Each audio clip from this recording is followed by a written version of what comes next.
I've handled thousands of calls, but some of them never leave you. Welcome to the 911 tapes. I'm your host, a retired dispatcher, and I'm going to play you the story exactly as I remember it. It was one of those endless night shifts that bleed into one another, where the only real landmarks are the lukewarm cups of coffee you nurse for hours. The console hummed its low, monotonous song, a sound I'd come to associate with the quiet dread of 2 a.m. I'd been a dispatcher for over 15 years. You think you've heard it all, but the truth is, you're never prepared. That night, around 2:17 a.m., a light on my board flashed. I adjusted my headset and answered. The voice on the other end was a bare thread, young, female, and stretched taut with pure terror. "Help me, please. There's someone in my house." The words tumbled out, a frantic whisper that instantly spiked my adrenaline. My training kicked in, a shield of procedure against emotion. My voice, by contrast, had to be an anchor. Calm and reassuring. "I'm here with you. My name is Sarah. Can you tell me your name?" There was a shaky intake of breath on her end. "Emma," she finally managed to choke out. "Okay, Emma, I'm going to help you. The most important thing is for you to stay as quiet as possible." As she whispered her address, my fingers flew across the keyboard, the clicks soft but deliberate. A silent alarm was already painting a route for the nearest patrol car. My voice remained her only lifeline. "Good, Emma. Now tell me where you are in the house."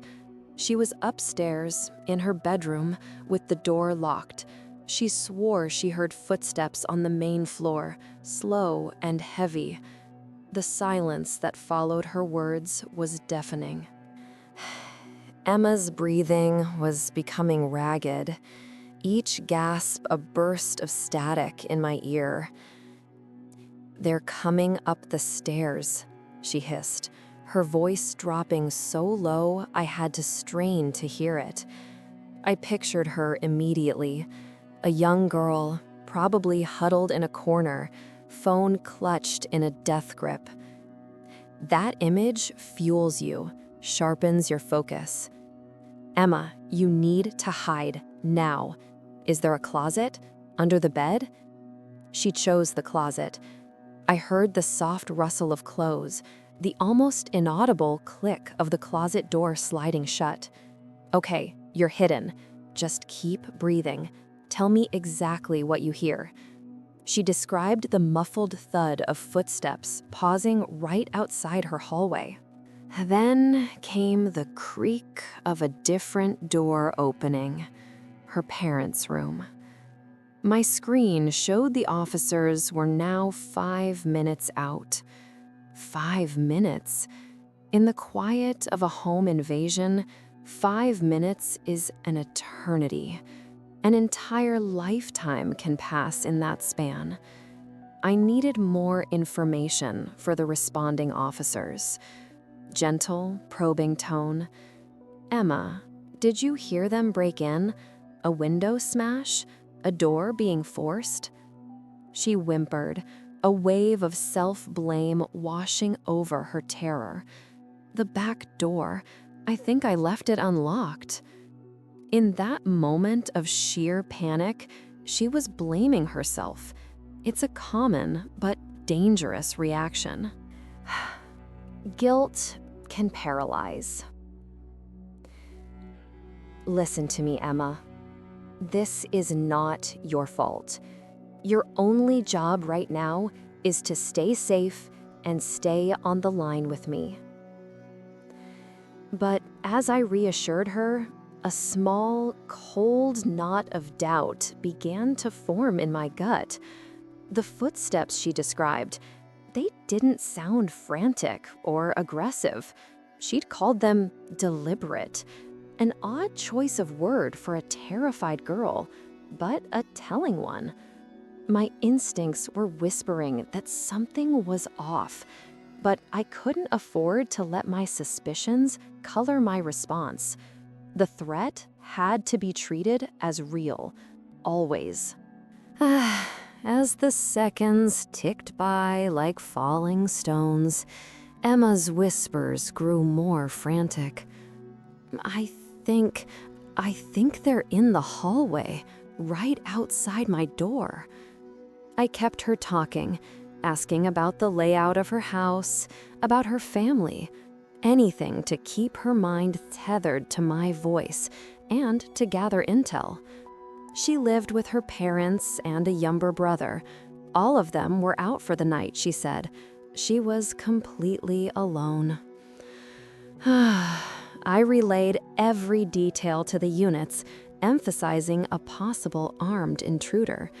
Then a new sound filtered through the line, faint but unmistakable, a low murmur. It wasn't a growl or a threat. It sounded almost questioning. It was too garbled to make out any words, but it sent a fresh chill down my spine. "Emma, are you hearing that voice?" I asked, my own voice low. She confirmed, her terror ratcheting up another notch. My mind started racing, connecting invisible dots. The unlocked door, the deliberate footsteps, the questioning murmur. It felt less like a predatory burglar and more like someone searching, confused. My experience screamed that this wasn't a standard home invasion. I'd handled calls like this before. Teenagers sneaking in late, disoriented family members. But I couldn't ask her, "Are you sure it isn't your brother?" A question like that could give her a false sense of security. If I was wrong, that mistake could get her killed. So I held the thought, tucking it away as I focused on the immediate threat. "Do not make a sound, Emma. The officers are almost there. We are going to get through this." One wrong word from me could shatter the fragile trust she had placed in my voice. Suddenly, the line was filled with the sound she'd been dreading, the distinct metallic rattle of her bedroom doorknob. A soft whimper escaped her lips. I immediately coached her breathing again. "Slow breaths, Emma.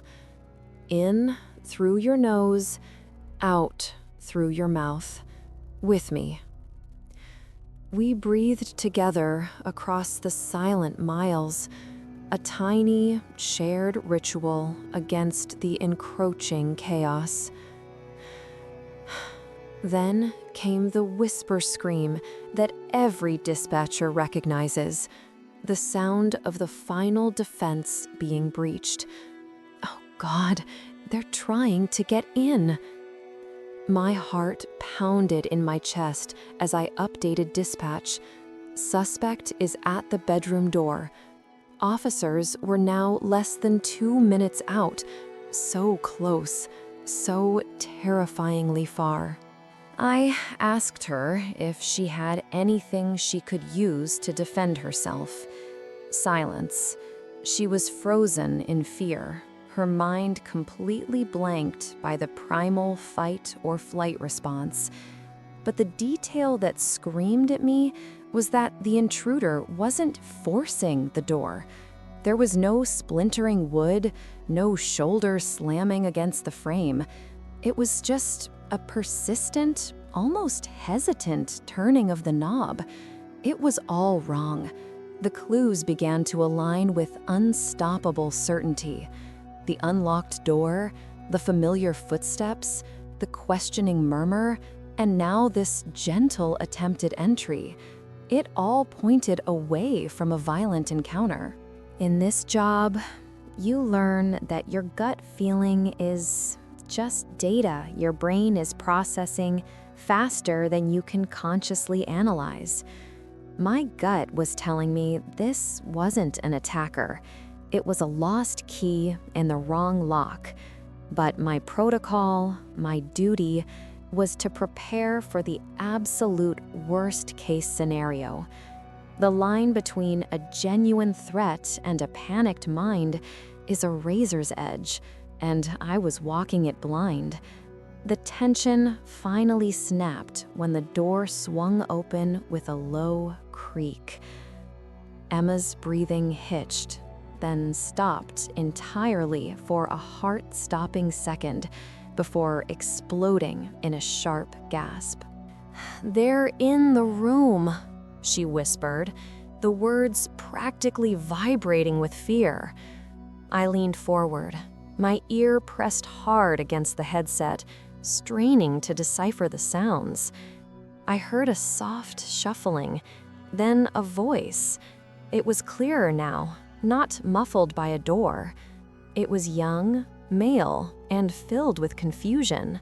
Confused and calling out, "Emma? Is that you in there? Why is it so dark?" It hit me like a physical blow, a wave of relief so profound it almost made me dizzy. It was her brother, home early from his friend's house, probably disoriented, finding the house dark and calling out for her. All that terror, a phantom. My tone had to shift instantly from crisis manager to gentle guide. "Emma, listen to me very carefully. That voice, does it sound familiar to you?" There was a long pause on her end, the gears of her terrified mind slowly starting to turn again. "Maybe," she whispered, uncertainty creeping in. It sounds a little like my brother, Michael."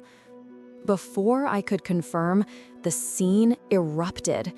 I heard her closet door slide open, a startled shout from the brother, Emma's cry of relief, and then the thundering sound of police officers announcing their presence as they swarmed the room. The sirens wailed in the background, a soundtrack to the chaos and the ultimate relief. It was over. A simple, terrifying misunderstanding born from a dark house and an anxious mind.